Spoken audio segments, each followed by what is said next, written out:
Good afternoon, and thank you for joining us. Our first order of business is a special session, the 27th special session. I need to get a motion to go into special session, please. Second. Discussion? All in favor? Aye. Opposed? Motion carries 4-0.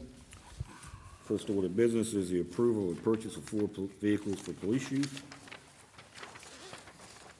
Mr. Mayor, hereby move for mayor and council approval of the purchase of 4 vehicles for police use. These vehicles will be purchased from Keystone Ford, Chambersburg, Pennsylvania, for a total of $82,095. Funding will be from HPD's vehicle CIP account number CO129. Second. Discussion? All in favor? Aye. Opposed? Motion carries. Approval of a retainer agreement for city legal services. Mr. Mayor, hereby move for mayor and council approval of the attached retainer agreement with Salvatore Morton Limited Liability Corporation to serve as general legal counsel for the city of Hagerstown for 2 calendar years, beginning January 1, 2018 through December 31st, 2019. Per the contract, the terms may be renegotiated for the 2020 calendar year. Second. Discussion? All in favor? Aye. Opposed? Motion carries. Approval of a contract, 2018-19 and 20 fireworks vendor. Mr. Mayor, Mayor and Council approved the bid of Zambelli Fireworks to provide fireworks and technical assistance for the 2018-19 and 20 fireworks at Fairgrounds Park event at a total contract price of $61,000. Discussion? Is this a new vendor? This is not year, new, yes. not the same folks, is that right? Not the same as last time. Okay. I'm going to vote for this. I'm just curious about some questions. Do you know? No, never mind. Excuse me. Everything's on here then. It's on it? Okay. Thank you. Any reason why we changed vendors? Anybody know why we changed vendors? There's description, I believe, on here on why Zambelli is being recommended over the simple low bid. Good afternoon. Previous fireworks vendor was Fireworks Extravaganza. That was the one we've been using for the past 6 years at least. Recommendation of Zambelli is based on the total proposal that they submitted in the actual display and the amount of shells that they submitted for that. So our prior vendor was actually, More. Yes, they came in, and in previous years they had been about $60,000 for a 3-year contract period, so they increased it significantly. I will only say that if Zambelli's fireworks are more impressive than what we've had there, I can't wait to see the display. Well, they do 10 fireworks shows a year at the Hagerstown Stadium. So. Anybody else? All in favor? Aye. Motion carries. Okay, work session. Washington County Strategic Highway Safety Plan. Let's welcome Police Chief Victor Brito and Washington County Sheriff, the famous Douglas Mullen. Thank you, Mr. Mayor, council members, appreciate it. We come before you today as a subcommittee of the County Traffic Advisory Council. As you know, members of various organizations, including the City Police, Public Works Department, and so forth, are all part of the Traffic Advisory Council. The State Highway Administration Traffic Safety Office actually created a statewide strategic highway plan toward 0 deaths in the state of Maryland. And as part of that, Washington County decided that they wanted to participate in that as well, primarily because we have a significant number of fatalities that occur in Washington County. That includes the city of Hagerstown and all the other municipalities, as well as a number of serious accidents that occur. So the Traffic Advisory Council appointed a subcommittee of which I was designated as the chairman. We did have members. If you look on the final page, it will actually tell you who the members of that committee were. Chief Brito, Captain Langston, Lieutenant Joe George from the Maryland State Police, Major Pete Lazich, and Sergeant Martin from the Sheriff's Office, as well as myself. Merle Seville, Kerry Braniff, who's an analyst with the Sheriff's Office, Mike Bible, the Department of Transportation Highway Safety Office members, Chris Perkins from State Highway, and the various chiefs of the smaller agencies were also participants. So what we did is we reviewed the fatal accidents and the serious injury accidents that have occurred over the last 5 years in Washington County. And we came up with a number of focus areas that we felt would address most appropriately the causes of those accidents. Distracted driving being the highest priority. We all know by looking in the vehicles as they drive by how many people are using cell phones and doing other things, putting on makeup, shaving, even dressing while they're driving. And those are areas that have caused a significant number of accidents. Pedestrians and bicyclists, particularly on the dual highway, is one of the focused areas. And the Metropolitan Planning Organization actually came up with a plan to address pedestrians and bicyclists on the dual highway. So we've incorporated that plan into our strategic highway safety plan. Aggressive driving, it's primarily meant for the interstates because you have to have 3 or more violations considered to be under the aggressive driving law, but we have significant numbers of those. Occupant protection, the lack of wearing seatbelts is a contributing factor to a number of deaths in our fatal accidents because the occupants were not wearing seatbelts at the time. Impaired driving, driving under the influence of alcohol and or other substances. And then highway infrastructure. There have been a number of incidences where there were recommendations to improve the highway structure as a part of the planning process. I'll give you an example. There was a number of accidents at the YMCA, the new YMCA, over a period of time. And so the Traffic Advisory Council looked at that and made a number of highway improvements to address that situation. And it has helped, certainly, by just widening the striping there and making the appearance of the lanes being narrower. In the mind of the driver, it appears as though the lanes are smaller, and so it helps to change driver behavior and reduce speeds. So if you look under each one of those, there are a number of issues and that are related to each one. What we will be doing as law enforcement throughout the next 3 years is going through and identifying and doing a number of initiatives. During the month of October, the State Police and the Sheriff's Office worked on the move-over law, and we released a PSA on that. I don't know if you've had the opportunity to see that yet, but we also did an enforcement as a follow-up to that. During the month of December, we want to look at distracted driving, and so all of the agencies will participate in that. And you know, the concept is to reduce the number of fatalities and serious injuries that we have as a result, and drive down the number of accidents that we all experience, which takes up resources and initiatives throughout the county. So with that, I'll be happy to answer any questions you may have. The reason I'm here today is ask for the council endorsement for the strategic highway plan. There's no cost to you or anything else associated with it.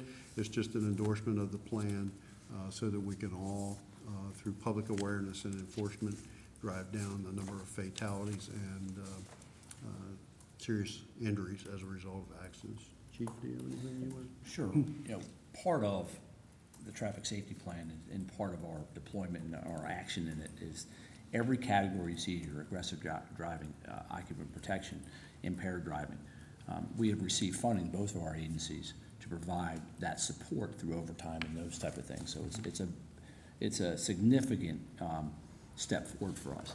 But let me just say this, is that the relationship that the Sheriff's Office and the Police Department shares in my experience, is unprecedented. We do a lot of things together to ensure the safety and the resiliency of our communities, Washington County and the city. I've been in this game in law enforcement for a long time, as the sheriff has been, and I can tell you that our partnership is strong as any of I've ever seen in everything that we do. So this is just one of the major things that we're doing, but we do a lot of things together to ensure the safety of our community. Thank you, Chief. Be happy to answer any other questions. Anybody, any questions for the good sheriff or the chief? No, thank you for everything both of you are doing. Thank you. Thank you very much. Thank you very much, Sheriff. Thank you.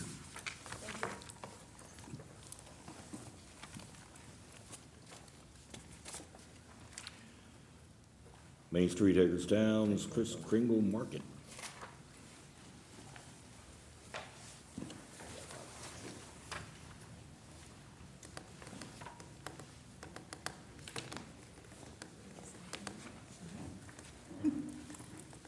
Hello. Good afternoon. We are here this afternoon to talk to you about the Chris Kindle Market that Main Street Hagerstown is planning for December 2nd. So with me today, I have Monica Wortman, who is the organization chair for the Main Street group. And we also have Dieter Blossel, who owns the Schmankel Stube. Excuse me, I can't pronounce that correctly. But he is also here as part of the planning committee and to talk to you all about the event and what they plan to do.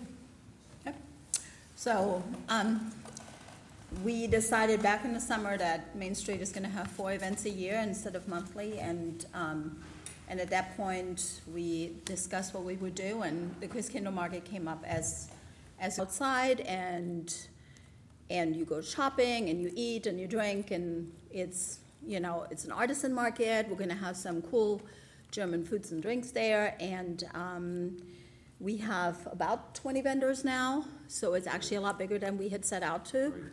Yeah, so, and they're gonna be intense this year, and we're gonna have Santa there all day.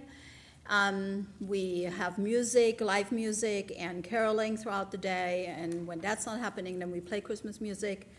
And our mayor agreed to ring the bell to open the market this year, and Santa will be at his side. There's talk about, they're trying to build a sleigh, so we might even have a fancy sleigh down there for Santa.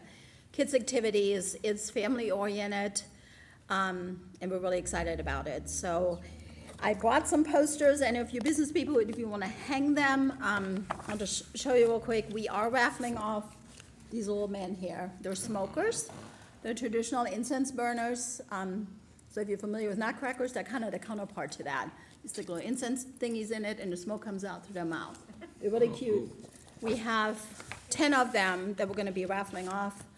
Our tickets are delayed, but hopefully we can fix that soon. And they're going to be, a live drawing will happen the day of the event, but we're selling tickets up until the day before. So we're excited about it. It's a cool new event for Hagerstown, and we hope to grow it every year. It'll become an annual event. It's just as big of a draw as Oktoberfest is now. I have a problem with Augusttoberfest. I just... So, Dieter, you want to add? May I ask to address real quick? We have the intention to have a liquor license for this event as well, because we would like to sell Glühwein, what is an essential part of every German Christkindlesmarkt market.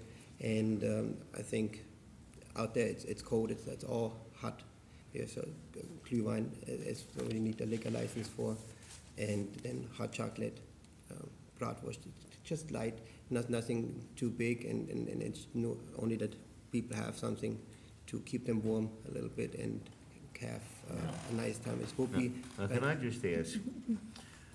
German food and light just don't seem to go together. And I love German food, don't get me wrong. It depends how much you eat of that. Gotcha.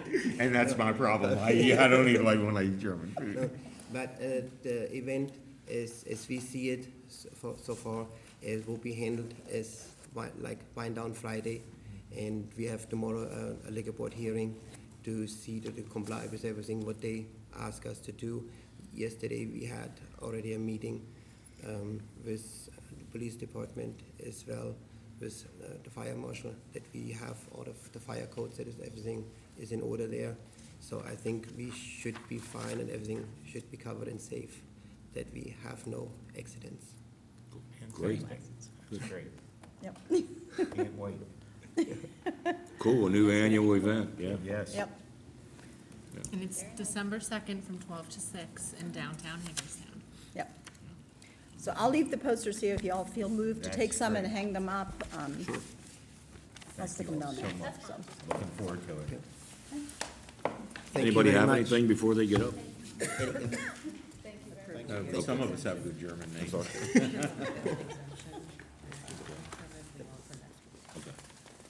All right. Thank you, guys. Okay, Rodney, you're up. Stormwater utility fee study.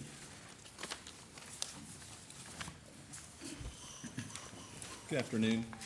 I think we all know the history of this, so I won't get into that. I just wanted to briefly give you an overview of the RFP that we've put together. And I guess what we're asking you tonight is, if you're okay with the request for proposals, we'll put it out on the street and get this process started. So the way we've structured the RFP is that it's set up in 3 different phases. The first phase would be for the consultant to come in and evaluate the program that we have right now related to stormwater management. What do we do, who's involved in it, what street sweeping we do, et cetera, et cetera. And then with the permit requirements that are going to be coming to us from MDE and the state and federal governments, there's going to be a program that's going to be elevated and far more than what we're doing now. And that gap is what they will do an analysis of how we can fund that. But also a very important part of phase 1 is citizen involvement. We would highly recommend we set up a citizen advisory committee to be involved in this, to help us do public input and to kind of get the word out there as to why this is being done, why we feel that it's necessary. We feel that that would take a lot of next year to implement. Towards the end of next year, in early 2019, the rate study would actually occur where the consultant would evaluate the properties in the city and what we could do to structure the fees and actually determine what the rates would be, what the waivers would be, what the variances would be, all those kind of things. And then in late 2019, early 2020 would be the implementation phase where we'd set up the billing, public education, customer service approach on how we're going to deal with questions about it, all those kind of things. So we'd be ready to go at that point. So I guess what we're asking for tonight is if you're ready to move forward with this, we're ready to move forward, and we would bring proposals back to you in January of 2018 for you to award a contract to get this started. Any idea how we're paying for it? $40,000 to $100,000? Not budgeted, is it? If we move forward with the implementation of the program, the fees could pay for it. Okay, so what we would have to do though is front the money, I'm assuming, from the reserve fund, is that? I'm asking you. Yes, that'd be Okay, my so- understanding. And I'm assuming we're gonna have to front another $200,000 from the reserve fund this year, okay, so we're gonna be $300,000 out of a reserve fund this year that nobody ever budgeted for, okay? And we end up with 200,000 of that. I'll choose my words carefully because we made assumptions, okay, I'll just say it that way. But we made those assumptions. I can tell you, I would have never voted for a budget that required us to balance it by $200,000 out of the reserve fund. So we did the fiction that we were going to get money that we're now being told we're not even going to see until 2020. Instead of getting a $200,000 revenue, we create another $100,000 in the hole. And my concern is that somehow or another, we're never going to pay this back to the reserve fund. And so I would only vote to do this if there's a consensus and agreement that at least for the $200,000, that we agree that we're going to reimburse that to the reserve fund in the next fiscal year. How much is that on the tax rate, Michelle, 200 grand? Okay, so we saved about a penny by the fiction that we were gonna get revenue. And I think that if we're gonna be responsible, we need to bite the bullet and raise our tax rate a penny to make up for what we refused to do last year. The $100,000 becomes a different story, because $100,000 is in fact for setting up this thing. And I totally agree with you, Rodney, that we should be able to recoup that money through the stormwater management fee. But we can't recoup $200,000 from the stormwater management fee when the only thing that was a line item saying we're gonna get the revenue.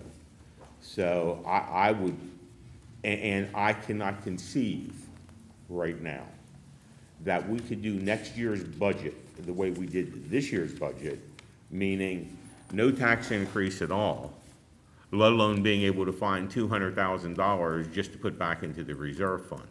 So I'll vote for doing this as long as part of it says that we will guarantee that the reserve fund will be reimbursed $200,000 in the next fiscal year.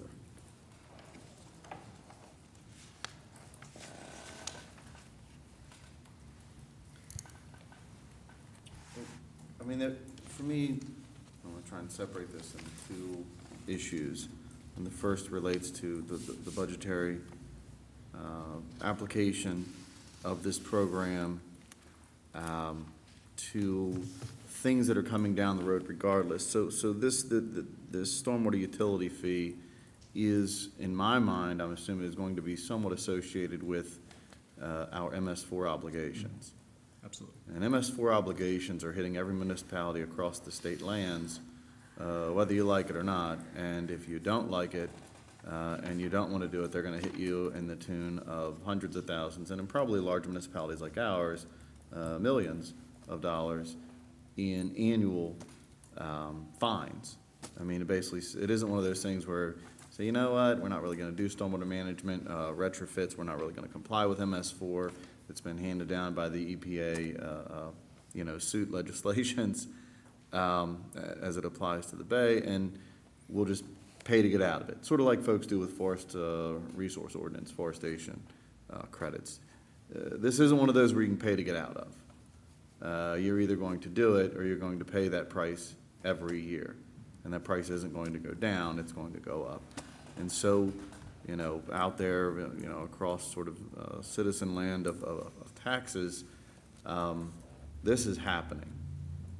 And stormwater systems are going to be treated like a utility, whether we like it or not, across the state lands because of MS4, no differently than water and sewer and other utilities are treated, which we've never treated them for the decades, century, frankly, that we've had them.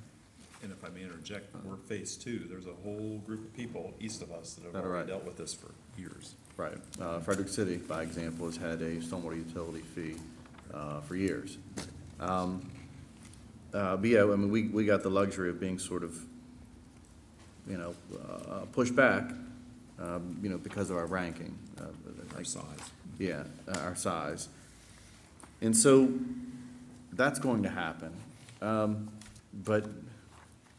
I realize what that rate is on the tax rate, but at the end of the day, it's going to become a utility fee, and just like water and sewer and electric, frankly, sort of, pay back that dividend, if you will, or that applicable fee in association they have with the budget. I don't imagine stormwater management is going to work much differently than that. That there's going to be some application between the two funds, the way there is between these other funds. It's just going to happen, and so I don't have an issue with that being reimbursed. And this is necessary whether we like it or not. But as it applies to that second component of the budget and how do we afford it, and what happens for next year, I only go back to this fact that I realize they're in the same budget, but they are, I don't know, they're a fraction, a de minimis fraction.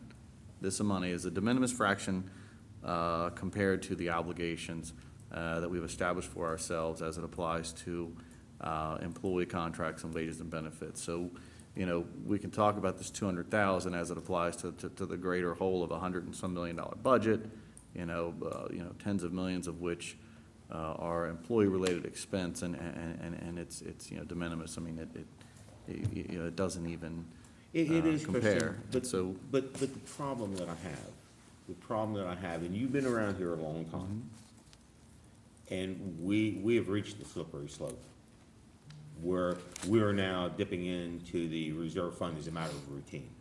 For probably 15 to 20 years, it never got touched. And every time it was argued that it should, we were told, well, once you start that, you're on a slippery slope.